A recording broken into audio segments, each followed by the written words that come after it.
ওহ বাপরে, আজ সেই সকাল থেকে এক নাগাড়ে বৃষ্টি হয়েছে। আর এমন ঝড় বাদলার দিনেও আজ সারাদিন বন বাজারে ঘুরে জোগাড় করছি বটমঞ্জুরি, পাকুড় পাতা ও দেবদারু পাতা। আর যেটা না বললি নয়, তা হলো বেল পাতা। আজ রাইত পোয়ালি, কাল রথযাত্রা। আগামীকাল কলকাতার বাজারে এগুলো ঠিকঠাক বিক্রি করতে পারলি যে টাকাটা হবে, তাতে এক পক্ষ কাল আমরা চাল বাজার হাটের কথা ভাবতে হবে না। এই মতাবস্থায় মাথায় এক বস্তা পুজোর গ্রাম্য উপাদান নিয়ে ঝোড়ো বৃষ্টিতে ভিজতে ভিজতে বাড়িতে ফিরছে সে। সন্ধ্যা নেমেছে চরাচর জুড়ে। দিঘির জলে বৃষ্টির টুপটাপ শব্দ শোনা যাচ্ছে। দুটো পানকৌড়ি সেখানে চড়ে বেড়াচ্ছে আর পোকামাকড় খুঁজে খুঁজে খাচ্ছে। হরে কৃষ্ণ কৃষ্ণ কৃষ্ণ হরে হরে। মনে মনে হরে কৃষ্ণ নাম কীর্তন করতে করতে বাড়ির দিকে এগিয়ে চলেছে নিবারণ। হরে কৃষ্ণ কৃষ্ণ। এইভাবে কিছুটা পথ চলার পর সে খেয়াল করে দিঘির পাড়ের বকুল গাছটা টপকে আসার পর থেকেই কেউ যেন তার পিছু নিয়েছে। তাই পিছু ফিরে না চেয়ে ঊর্ধ্বশ্বাসে সামনের দিকেই এগিয়ে চলে সে। অতঃপর এসে দাঁড়ায় নিজের বাড়ির সদর দরজায়। এ বউ, বউ, বউ রে, ওরে আয়, দরজাটা খোল শিগগির। দেখ আমি কত পূজার সামগ্রী জোগাড় করে এনেছি। দরজার ওপার থেকে নিবারণের বউ ফুল্লরা বলে উঠল, আসতেছি গো, আসতেছি। আর তোমার তো দেখতেছি এক ফোঁটাও দশ হয় না। এই বলে ছুটে এসে দরজাটা খুলতেই ফুল্লরা দেখে বোঝা মাথায় দাঁড়িয়ে আছে নিবারণ। এই রে, তোমার মাথায় বোঝা ছিল? আমি তো বুঝতে পারিনি। তুমি তো হাঁক মেরে বলবে যে মাথায় বোঝা আছে, তাড়াতাড়ি আয়। ওরে ছাদ তো অত বক বক করতে হবে নি, তাড়াতাড়ি রান্না বসা। এক মুঠো খেয়ে ঘুমিয়ে পড়ি, কালকে আবার ভোরের ট্রেনে কলকাতা যাব। আচ্ছা, তুমি হাত মুখ ধুয়ে এসে একটু হাতে পায়ে তেল দাও, তাওয়ায় চেটাই পেতে বসো। ছেলেটা কি লেখাপড়া করতেছে একটু নজর করে দেখো।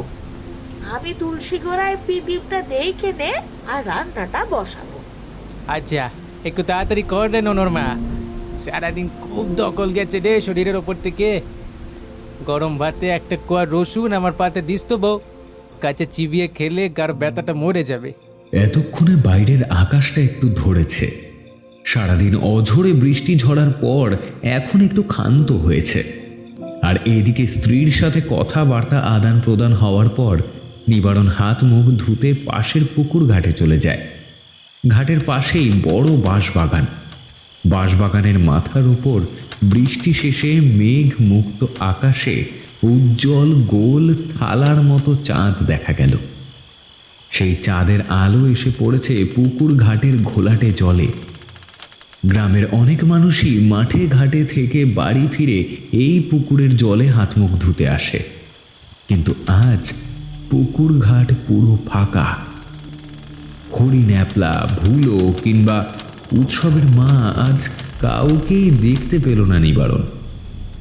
সে জল দিয়ে হাত মুখ ধুচ্ছে এমন সময় বাঁশবাগানের ভিতর থেকে কেমন যেন একটা চাপা গোঙানি ভেসে আসে।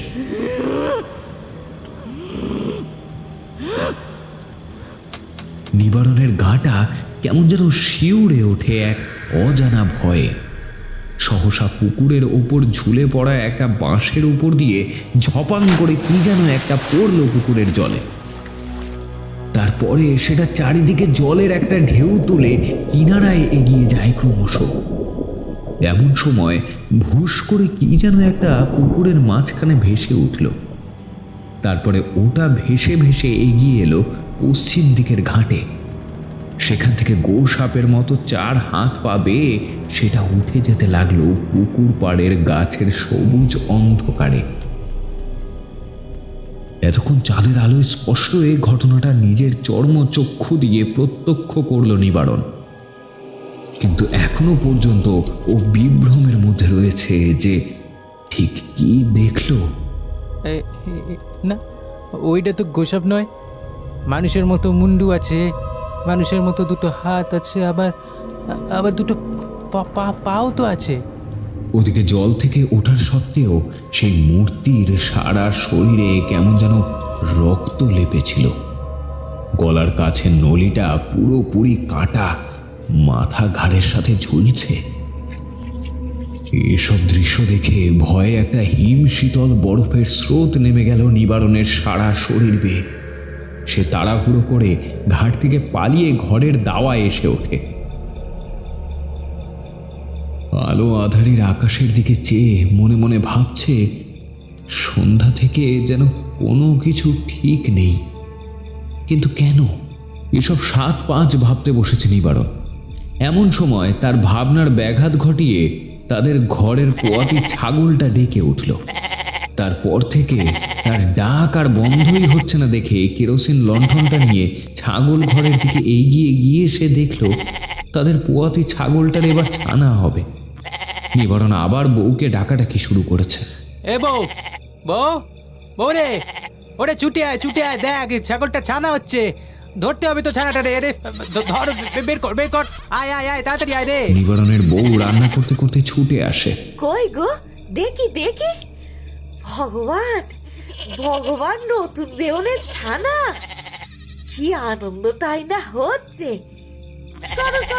সরে যাও, তোমারই সব দেখতে নেই। এইসব বলতে বলতে ফুল্লরা তাদের ছাগলের পরপর দুটো ছানা ধরে বার করে আনলো এই পৃথিবীতে।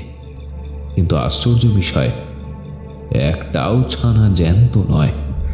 পেটের মধ্যেই যেন দুটোকে কেউ গলা টিপে মেরেছে। হায়, এ কি সর্বনাশ হলো গো! হ্যাঁ, আমার ছাগলের ছানাগুলো সব মরা হলো গো। হ্যাঁ। তারপর বউটাকে সান্ত্বনা দিয়ে কোনো রকমে চুপ করিয়েছে নিবারণ। দুটো আলু সেদ্ধ, ডাল ভাত খেয়ে শুয়ে পড়ে ফুল্লরা, নিবারণ ও তাদের সন্তান।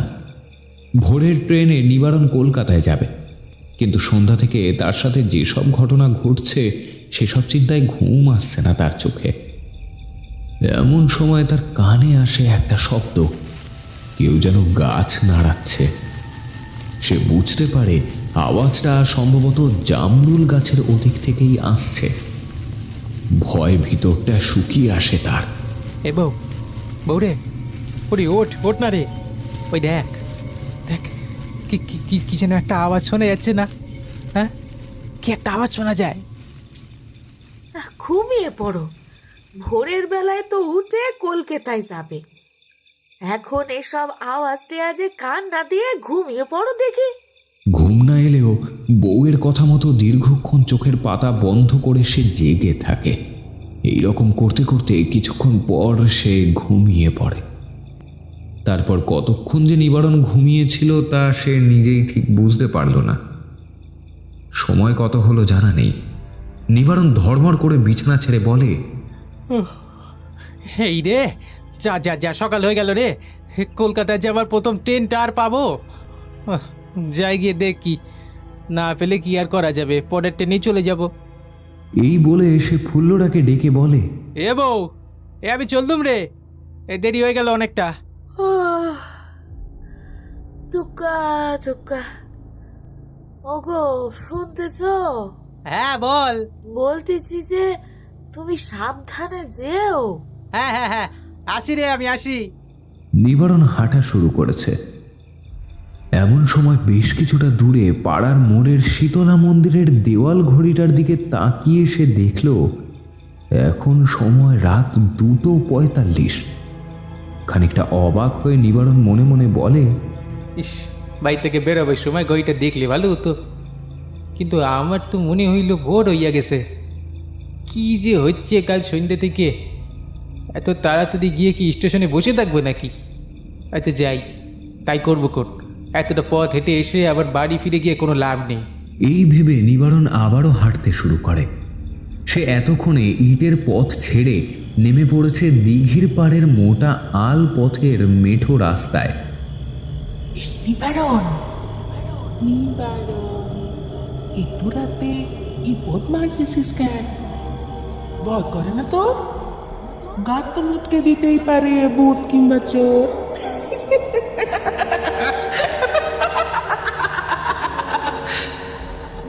তো মোটকে দিতেই পারি, ভূত কিংবা চোর। এমন ডাক কানে আসা মাত্র ভয়ে স্তব্ধ হয়ে দাঁড়িয়ে পড়ে নিবারণ। কি করবে সে ভেবে পাচ্ছে না। এতক্ষণে ভয়ে তার হাত পা কাঁপতে শুরু করেছে। মাথার উপর থেকে নিচে পড়ে গেছে সেই বোঝা। দিঘির পাড়ের এই জায়গায় নাকি ভূত থাকে, এ কথা গল্প গুজবে সে অনেকবার শুনেছে। অনেকেই নাকি এখানে বেঘুরে ভূতের হাতে প্রাণ দিয়েছে। এসব ভাবতে ভাবতে পাথরের মতো নিশ্চল হয়ে এলো নিবারণের সারা শরীর। এমন সময় পিছন থেকে আবারও একটা ছড়া কাটা শব্দে কেউ একজন বলে উঠল, এই এই নিবারণ, নিবারণ, এই নিবারণ, এত রাতে বিপদ মারিয়েছিস কেন? ভয় করে না তোর? গান তো মুটকে দিতেই পারে, ভূত কিংবা চোর।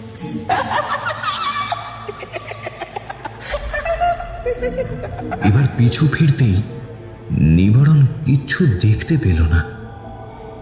আশ্চর্য, কোথায় কে?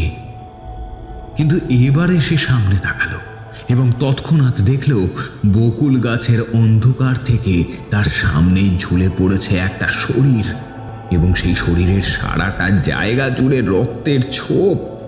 গলার নলিটা একেবারে কাটা, মাথাটা একপাশে বীভৎসভাবে ঝুলছে। সেই ঝুলন্ত শরীরটা আবার বলে উঠল, এই নিবারণ, তুই আজ এ পথে মরতে এলি কেন রে? কেন এলি? এই বলে সে নিবারণকে দুই হাত বাড়িয়ে ধরতে এলো। এতক্ষণে নিবারণ মরি বাঁচি করে ছুটতে শুরু করেছে। পথ ঘাট শুনশান, যেদিকে তার চোখ যাচ্ছে সেদিকেই দৌড়চ্ছে। দিঘির পাড়ের আল পথ ছেড়ে এতক্ষণে সে নেমে গেছে মাঠের খোলে। তারপর সারা রাত দৌড়তে দৌড়তে কোথায় গিয়ে যে উঠেছে তার কোনো খোঁজ আর পাওয়া গেল না।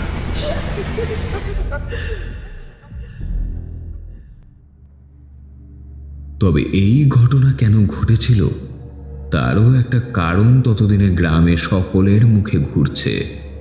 তা হলো, একদিন সন্ধ্যায় ওই দিঘির পাড়ের ভয়ানক পথ দিয়ে বাড়িতে ফিরছিল গ্রামের একজন বিধবা মহিলা বিনোদিনী।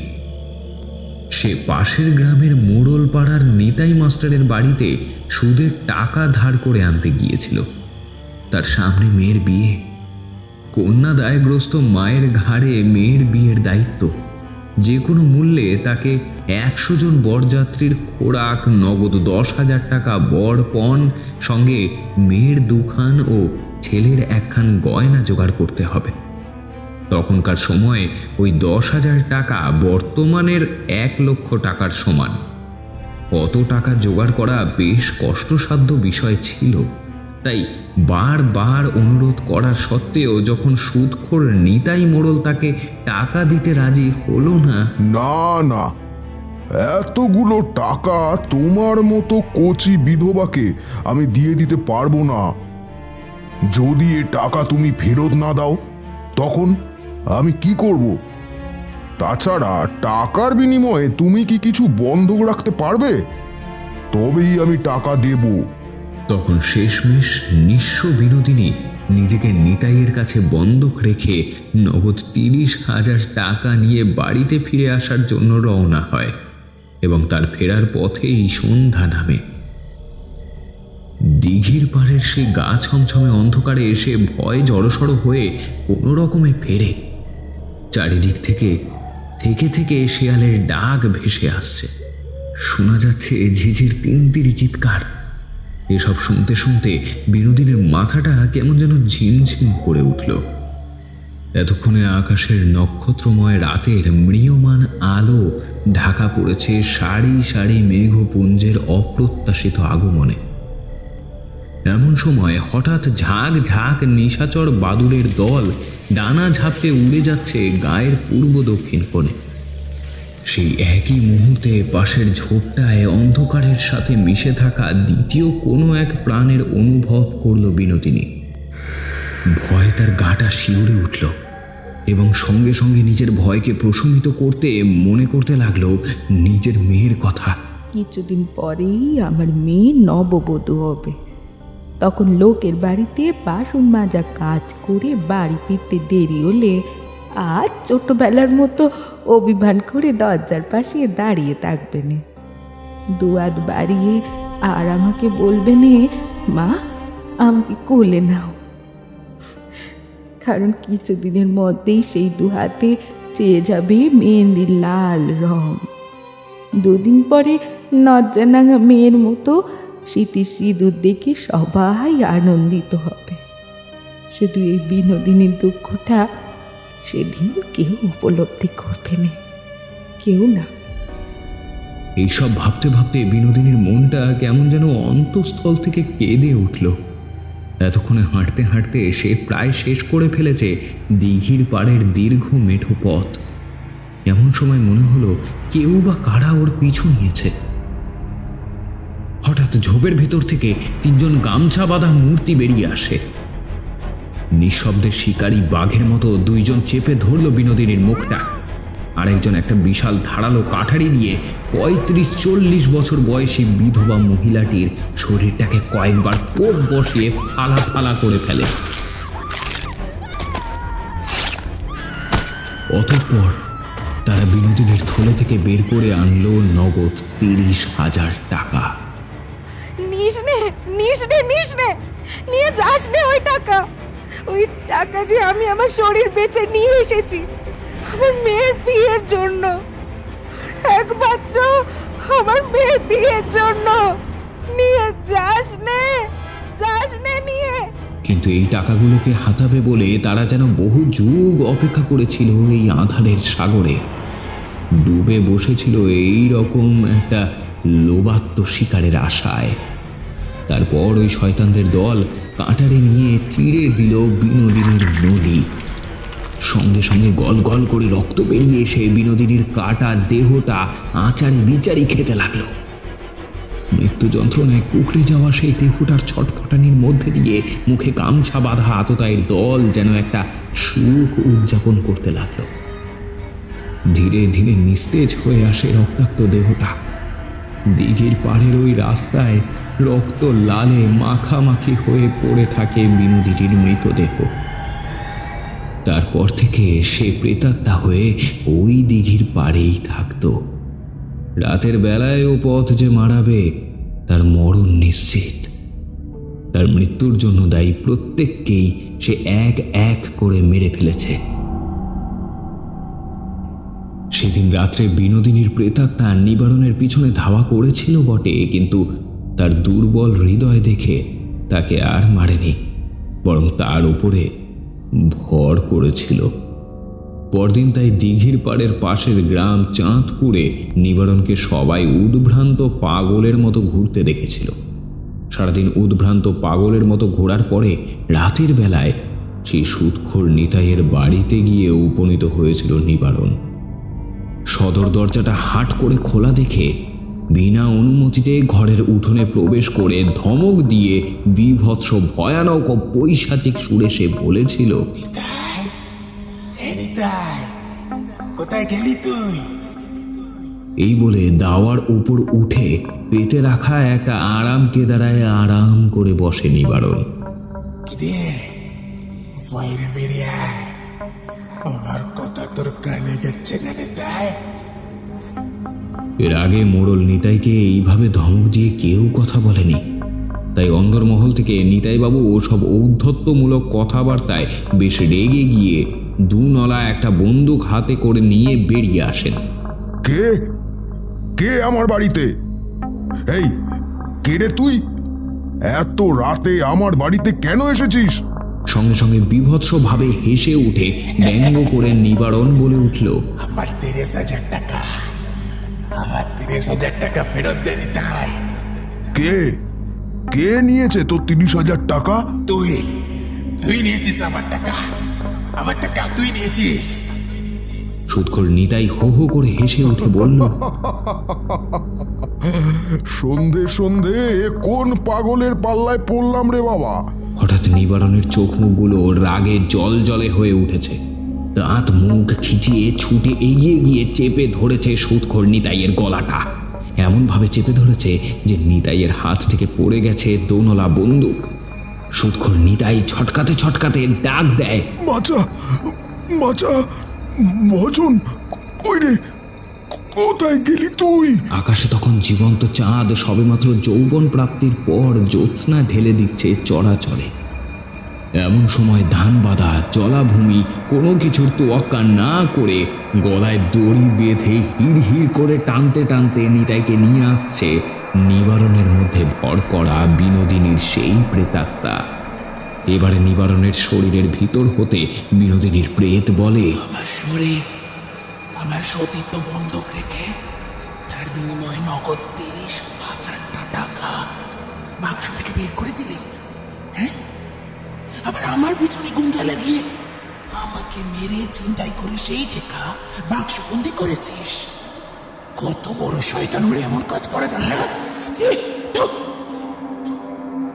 আমাকে আমাকে ক্ষমা করে দাও। আমি নিজে দাঁড়িয়ে থেকে তোমার মেয়ের বিয়ে দেব। আমাকে ক্ষমা করে দাও। আমার মেয়ে লগ্ন ভ্রষ্ট হয়ে আত্মহত্যা করে মরেছে। কই, তখনও তো একবারও মুখ ফের দেখিসনি, আর এখন তুই এসছিস ক্ষমা চাইতে। তোর কোনো ক্ষমা নেই, নেই কোনো ক্ষমা। এই বলে ভয়ানক এক বীভৎস হাসি হাসতে হাসতে থুতু ছিটিয়ে দিল নিতাইয়ের শরীরের ওপর। অতঃপর 2 থেকে 3 কিলোমিটার পথ ঘষ্টানো খেতে খেতে আসায় কেমন যেন নিথর নিশ্চুপ হয়ে এলো সুদখোর নিতাই। তাকে টেনে হিচড়ে দিঘির পাড়ের উপরে ফেলে তার অর্ধ রক্তাক্ত শরীরের ওপর শক্ত নখ দিয়ে চিড়ে দিল তার সারা শরীর। নিতাইয়ের প্রবল চিৎকারে ভরে উঠল আকাশ বাতাস, আর বিনোদিনীর প্রেত হি হি করে হাসছে।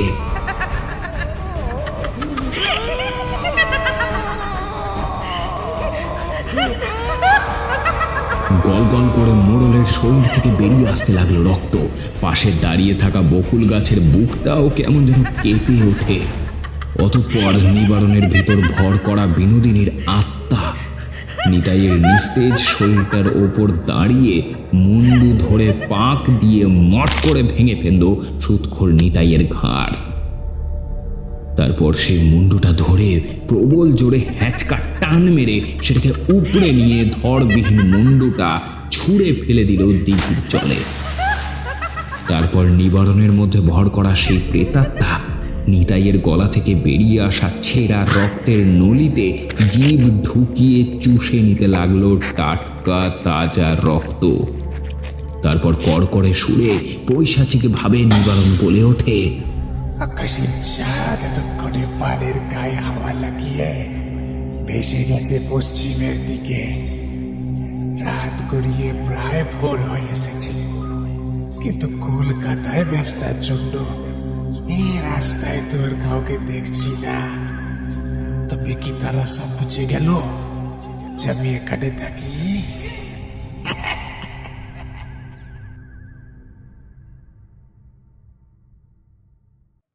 কেমন লাগলো আমাদের আজকের গল্প কমেন্ট করে জানাতে ভুলবেন না। যদি গল্পটি ভালো লেগে থাকে অবশ্যই ভিডিওটিতে একটি লাইক এবং ভিডিওটিকে অনেক অনেক শেয়ার করবেন। যদি আমাদের গল্প ভালো লেগে থাকে তাহলে অবশ্যই গল্পবাজ চ্যানেলকে সাবস্ক্রাইব করবেন এবং সাবস্ক্রাইব বাটনের পাশে বেল আইকনটি প্রেস করবেন যাতে সমস্ত গল্পের নোটিফিকেশন আপনারা সবসময় পেয়ে যান।